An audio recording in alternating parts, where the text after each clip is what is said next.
Hi guys, long time no see.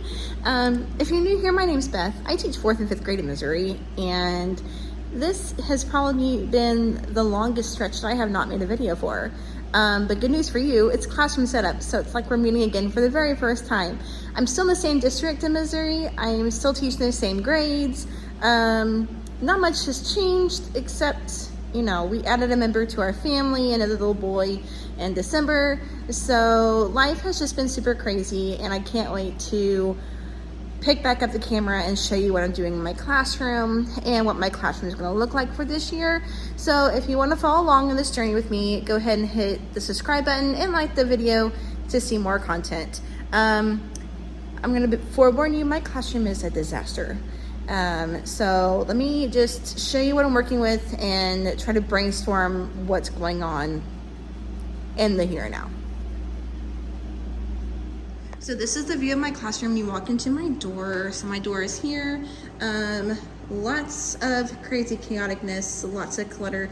I'm trying to declutter, and that's gonna be my goal for the next 2 days, is to get bins and organize and get this room into a more organized environment for my students and myself. Let me see.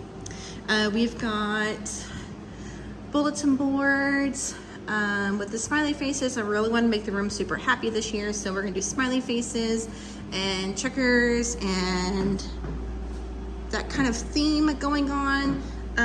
Last year I did not do any videos, but I did do like the letters, like the high school letters, the varsity letters, along with the composition notebook. So we've got bookshelves here, bulletin boards. This is my closet, and then workspace, bulletin board, and it just kind of goes like that. Okay. So lots of craziness going on here. I'm just going to work through what I'm thinking. So I do need to put some books onto the bookshelf. I don't think I'm going to keep all of these books though. I need to go through and make sure they're all grade level appropriate for my students. These 2 bins are holiday, so Christmas, all holiday stuff is in there. When we do things for events, this is where it's housed. So like tablecloths and that sort of thing. Tons of bins and just randomness. The manipulatives is something I really want to organize this year for the reveal math. We are getting iReady this year, never used it before. So any tips or tricks or pros and cons, please let me know. But I do want to get these organized so they are student friendly, so students can grab them to be able to work. Over here is just a table with desks. My AC is getting worked on, so that is just the little mess that we have going on there. I'm trying to see. Working space, there's a kiddie table back there that will stay there. I am just like right now trying to figure out where everything is going to go. So I have student desks in the middle with some more bins and things. I have a 9 cubby shelf, another shelf, a filing cabinet, a desk. I have a lot going on in this room, and I have to figure out where everything is going to go and if I need to get rid of anything. So the goal for tonight is to figure out what I'm keeping, what I'm getting rid of, and where it's going to live. These boxes here, we obviously have some curriculum, so we have our wonders that came in, and the rest is things that I bought from Walmart or my Amazon wish list that came in. So I'll be doing a short little video on that coming up soon. So I'm going to go ahead and get started on going through what I'm going to keep, and then I will be back with you guys for an update. I got some bits done, so I'm going to show you my progress. One thing I've been really wanting to do this year is just make sure that anything that's in my room is accessible to students, that it has a purpose, that's just not sitting there. So let me show you what I've gotten done so far, and then I'll get back to work. So I've gotten rid of a few things. I took down my calm down corner. I think that calm down corners are very beneficial to students, my students just didn't use it. And the posters were kind of big. It took up a lot of space on the wall. So like here they are. They took up a lot of space that I feel like could be used for something else. Again, I'm not saying that the methods aren't important. They just weren't beneficial to my students at this time. And there's other ways I can include those posters somewhere else in the classroom. So I did take those down. They were hanging here. I put this shelf that used to hold books. I'm going to store students' data binders and their textbooks in this bookshelf. I brought my filing cabinet over here to keep student data handy and close to me. I scooted this over to that little nook. It just fits perfect. I took down my stop sign, or my stop light that was hanging. I did find the controller to it, so I will be using it this year. This here is driving me nuts. So last year I used it for my whiteboards, markers, highlighters, dictionaries, and then the games. This is driving me crazy. I'm going to try to figure out a way to make this more organized in the class. So I did get rid of other tables too. So the white shelf I had been using that would sit over here is gone. I replaced it with this black table. It works out better because my phone can live there. I'm going to charge my Chromebook and have it accessible in that spot. Let's see, the other little brown desk I got rid of, and I'm taking the 9-cube shelf home. It's not been used, it's just been housing things, and I think the space could be used for other things. I did get the books put up. I did get rid of a lot of books. Duplicates are ones that I just don't think the kids would be interested in. I think it's good every now and then for you to go through and swipe through your class library and get rid of the older titles or the ones you know the kids aren't being drawn to. But yeah, so the light is going to live up here. I'm going to make sure that the nail right here where the sign is, I'm going to make sure that the nail that it's on is going to be long enough and sturdy enough to be able to hold it before I put it, like keep it there. So now I think I'm going to try to see how many bins I need to buy from wherever I'm going to go. I see my face for this. So I want to find some bins to put some things into. I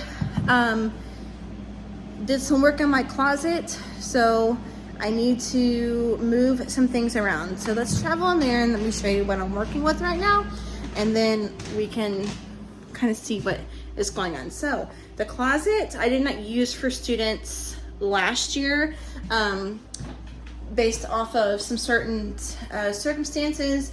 It just wasn't the safest option to do. So this year I would like to utilize the closet to hang up their coats and their backpacks and keep their belongings in here.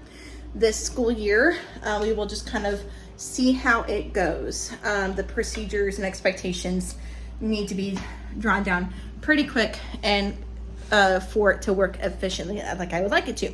So let me show you what it looks like now. My vision is to put all of my manipulatives, store them here, and then move some textbooks in here also that are extras. Right now in this tight quarters, y'all, tight quarters. Right now, all of my textbooks are living in here, and I feel like I could use this space to house like my holiday things, and use this open with bins that are labeled for easy access to grab, and to have those textbooks available if needed. So I think I'm gonna have, let's see, let me back up so you can really see the bookcase. So I have 1, 2, 3, 4, 5 shelvings. I could use the top if I needed to. Sorry, this is an old building and sometimes you hear footsteps. And I'm here by myself, so it's not the first time. So keeping them nice and organized, that's my theme this year, is be organized. It makes life easier. So hopefully I can find some bins that can go in there, put the manipulatives. My other question is going to be, for those of you who have iReady, we are getting all the bells and whistles for it. When it comes to the manipulatives, how much space am I going to need for those? Because I already have 4 big tubs of manipulatives from Reveal. Then I'm gonna have more manipulatives, which I'm gonna be making manipulative bags for my kids, math bags. So I just need to know how much space should I be expecting for all the extra that's coming that we don't have yet. I don't know. Comment down below if you have it, pros and cons again. And yeah, so I'm gonna go ahead and keep on working. I'll come back at the end to show you what I've done and wrap up for the night. So I've moved student textbooks and the practice books down here. That leaves me with 4 shelves in the 3 shelves in the top to work with for the manipulatives. And here it looks chaotic. I don't have a lot of room to work with, so you're gonna look really, it's gonna look like it's really close up. So I have the top shelf. This stuff can get moved out, but I just don't know. I was talking to myself and I was telling myself, don't worry about these because half of these will be out on the other shelf anyway, so you'll have more room than what you think. So I should have 2 shelves to put that holiday stuff in. And then down here, like this stuff here is like our phonics, really great reading, some science, and then all paper and like school supply stuff. So I think it'll all work out. I'm hoping it does. It should. I'm gonna say it's going to. We're just gonna have to make it work. So my kids can use this space and have the most efficient space that they can have for the school year. I have a lot to do, guys. I haven't even done bulletin boards. One thing that's gonna shock you guys is last year, last year my bulletin boards were bare. I had nothing on my bulletin boards and it was very off for me, very off. So the only thing I really had was this set up. I had nothing on my other boards, which is not like me. So I have to have something on there. There'll probably be data boards. So yeah. Yeah, that's all I got for today. One more quick look around the room so you can kind of see what the book's done. Haven't messed with that yet. I have this stuff that will be put away. Working on this stuff tomorrow. Working on that stuff tomorrow. I forgot to mention in my Amazon wish list, but I did get this cursive, like this stuff. Hang on. This stuff I got from my Amazon wish list. And I also got this file rack thing from my wish list also. So sorry I missed it. Can't catch it all. So yeah, tomorrow the plan is organize these bins, condense them down, organize those bins, condense them down, and then start in here and get everything cleaned up. That's the plan. It's been so nice to be able to hop back on here and show you guys what I'm doing in my classroom. Helps me be a little bit more accountable for what I'm doing. If you liked what you're seeing or want to see more, make sure you subscribe, and I will see you guys in the next one.